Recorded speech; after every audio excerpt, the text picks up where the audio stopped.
भोंदू खरातच्या तथाकथित स्वीय सहाय्यकाची पोलिसांकडून चौकशी। मिरगावातील रमेश हिंगे हा व्यक्ती भोंदूचा पीए असल्याची माहिती।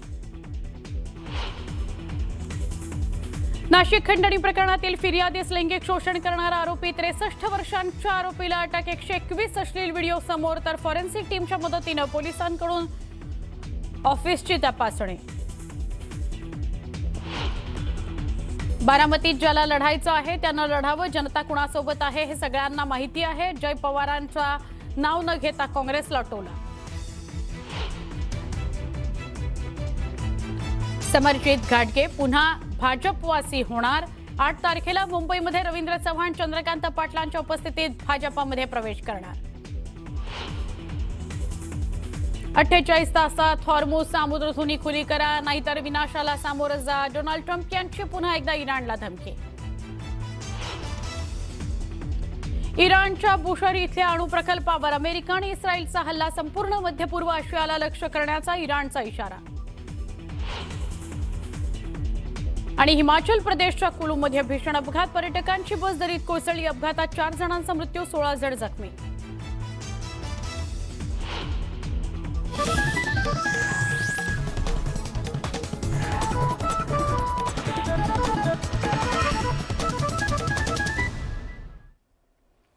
बुलेटिनची सुरुवात आपण स्पेशल रिपोर्टने करूया। अजित पवार यांच्या अकाली आणि अपघाती निधनानंतर बारामतीत विधानसभेची पोटनिवडणूक होतीये। या निवडणुकीमध्ये महाविकास आघाडीला तडे जाताना दिसतायत। शरद पवारांची राष्ट्रवादी काँग्रेस आणि ठाकरेंच्या शिवसेनेनं पाठिंबा दिलेला आहे, तर काँग्रेस निवडणूक लढवण्यावर ठाम आहे। बारामतीत काँग्रेस उमेदवार देणार। बिनविरोध निवडणुकीची शक्यता मावळली।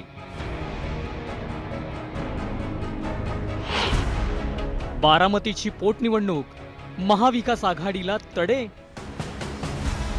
बारामती विधानसभा पोटनिवडणुकीत महाविकास आघाडीत तडे पडणार का याची चर्चा सुरू झाली आहे, कारण बारामती पोटनिवडणुकीबाबत काँग्रेसनं घेतलेली भूमिका आहे। राज्याचे उपमुख्यमंत्री अजित पवारांच्या विमान दुर्घटनेतील निधनामुळे बारामतीत पोटनिवडणूक होऊ घातली आहे। सुनेत्रा पवार बारामतीची ही पोटनिवडणूक लढवणार आहेत। सुरुवातीला ही निवडणूक बिनविरोध होण्याची चर्चा होती, मात्र बारामती विधानसभेच्या पोटनिवडणुकीत काँग्रेस उमेदवार देणार असल्याचं समोर आलंय। या दोन्ही ठिकाणच्या ज्या जागा आहेत या सर्वस्कृत आहे की तुतारी चिन्हावर राष्ट्रवादी या निवडणुका लढल्या होत्या। ते लढत नसतील तर काँग्रेस त्या ठिकाणी लढण्याकरता तयार आहे, अशी सविनय भूमिका ही काँग्रेस पक्षाची होती आहे। आणि या भूमिकेच्या अनुषंगानं आम्ही या संदर्भामध्ये राष्ट्रवादी शरदचंद्र पवार गटाचे जे प्रदेशाध्यक्ष शिंदेसाहेब यांच्याशी ही आमची भावना त्यांना कळवलेली आहे। उद्यापर्यंत उमेदवाराचं नाव देखील आमच्या काँग्रेस पक्षाच्या वतीनं हे अंतिम आम्ही त्या ठिकाणी करणार आहोत। काँग्रेसनं घेतलेल्या या भूमिकेमुळे बारामती विधानसभेची पोटनिवडणूक बिनविरोध होण्याची शक्यता मावळली आहे। काँग्रेसच्या या भूमिकेवर अजित पवारांचे पुत्र जय पवारांनीही प्रतिक्रिया दिली आहे। बघितलं असेल तर आजोबा म्हणजे पवार साहेबांचं पण एक बातमी आली की ते पण आग्रह करतायत बिनविरोध व्हायला पाहिजे।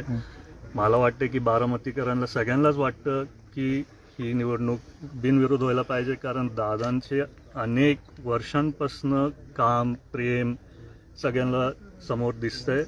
आणि कसं हे एकदम दुःखातली गोष्ट आहे की ही निवडणूक आज आपल्या समोर आली आहे। त्याच्यामुळे मला वाटतंय की सगळेच बारामतीकर दादांचं कुटुंब असून त्यांच्या पण मनात भावना आहेत की ही निवडणूक बिनविरोध होईल।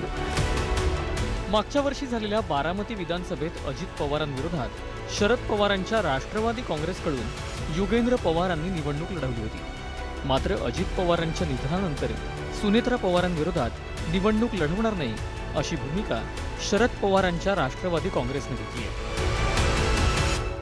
बारामतीची जी पोटनिवडणूक लागते विधानसभेची, त्या बाबतीत आमच्या पक्षाने ऑलरेडी सुप्रियाताईंनी जाहीर केलेलं आहे की आमच्या पक्षातर्फे कोणताही उमेदवार लढणार नाही। दरम्यान राष्ट्रवादी काँग्रेस पक्षाच्या अध्यक्षा आणि राज्याच्या उपमुख्यमंत्री सुनेत्रा पवारांनी उद्धव ठाकरेंना फोन केल्याची माहिती समोर आली आहे। बारामती विधानसभा पोटनिवडणुकीत पाठिंबा देण्याची विनंती सुनेत्रा पवार यांनी ठाकरेंना केलं असल्याचं कळतंय। दरम्यान उद्धव ठाकरे यांनीही त्यांना पाठिंबा दिल्याचं वृत्त समोर आलंय। यांनी नक्कीच काल शिवसेना पक्षप्रमुख उद्धव ठाकरे यांच्याशी दूरध्वनीवरती चर्चा केली. उपमुख्यमंत्री सुनेत्राताई पवार यांचे जे पती अजितदादा पवार हे माननीय उद्धव साहेबांचे मुख्यमंत्री असताना अत्यंत विश्वासू आणि निकटचे सहकारी असं उद्धवजीने वारंवार आपल्याला सांगितलेलं आहे. त्याच्यामुळे मला असं वाटतं की माननीय उद्धव ठाकरे साहेब आपल्याशी आयुष्यावर बोलतील.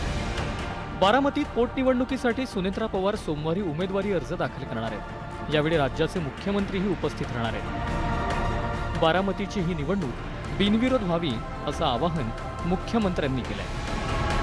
सर्वच पक्षांनी सुनेत्राताईंना पाठिंबा दिला पाहिजे.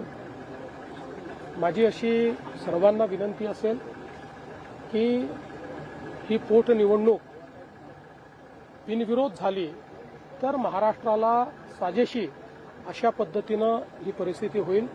यापूर्वीही अनेक वेळा महाराष्ट्राने बिनविरोध पोटनिवडणुका केलेल्या आहेत.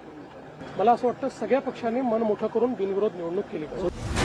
बारामती विधानसभा निवडणुकीत काँग्रेस उमेदवार देणार असल्याची भूमिका काँग्रेसच्या प्रदेशाध्यक्षांनी मांडली असली तरी शरद पवारांचे दिल्लीतील काँग्रेस श्रेष्ठींसोबत असलेल्या संबंधांच्या पार्श्वभूमीवर काँग्रेसची ही भूमिका कायम राहणार का याची उत्सुकता आहे. त्याचसोबत पवारांचा बालेकिल्ला अशी ओळख असलेल्या बारामतीत काँग्रेस कुणाला उमेदवारी देणार याकडे राजकीय वर्तुळाचं लक्ष लागलंय.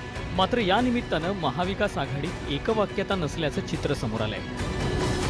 नरेश बोभाटेंसह ब्युरो रिपोर्ट, न्यूज 18 मराठी. राष्ट्रवादी काँग्रेसमध्ये सध्या टोकाचा सत्ता संघर्ष बघायला मिळतोय. पडद्यामागे सुरू असलेला सत्ता संघर्ष काही पत्रांमुळे महाराष्ट्राच्या समोर आला. ज्या पत्रांनी महाराष्ट्राला हे कळलं त्या पत्रांनी एक नवा राजकीय आणि कायदेशीर पेच सुद्धा निर्माण केल्याची चर्चा आहे. शिवाय पत्र माध्यमामध्ये आल्यामुळे राजकीय घमासान सुद्धा झालं. अजित पवारांच्या राष्ट्रवादी काँग्रेसमध्ये निवडणूक आयोगाला दिलेल्या पत्रप्रपंचाची चर्चा राजकीय वर्तुळात आहे. ती 2 पत्र आहेत. पहिलं पत्र तर दुसरं पत्र. 28 जानेवारीला अजित पवारांचं विमान अपघातात निधन झालं.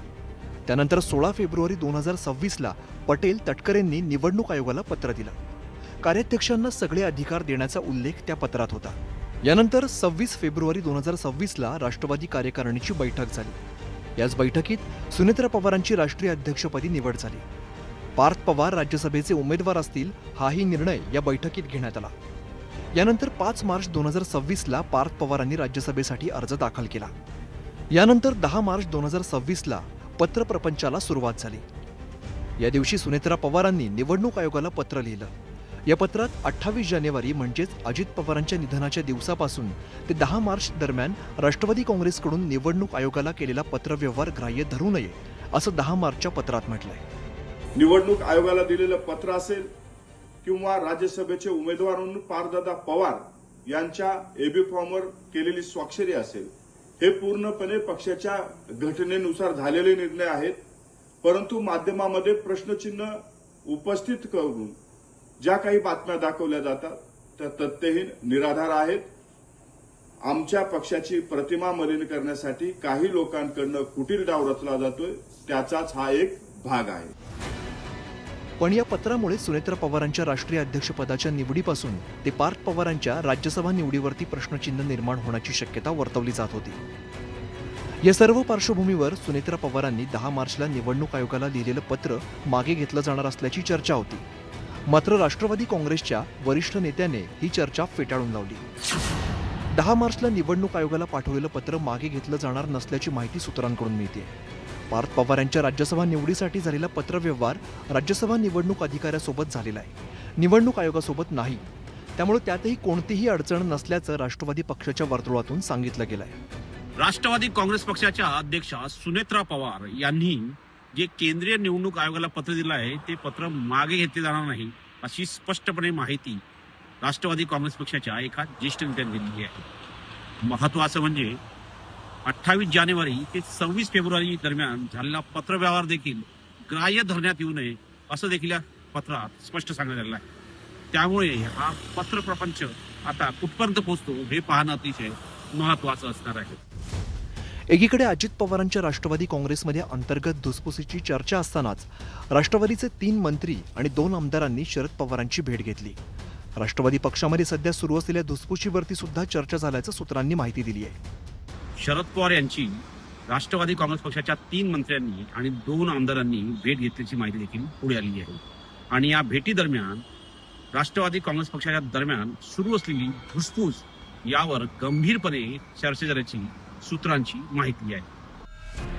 निवडणूक आयोगाला पाठवण्यात आलेल्या 2 पत्रांमुळे अजित पवारांच्या निधनानंतर राष्ट्रवादी काँग्रेसमध्ये नेमकं काय सुरू आहे याची चर्चा राजकीय वर्तुळात सुरू झाली आहे. Bureau report, news 18 Marathi.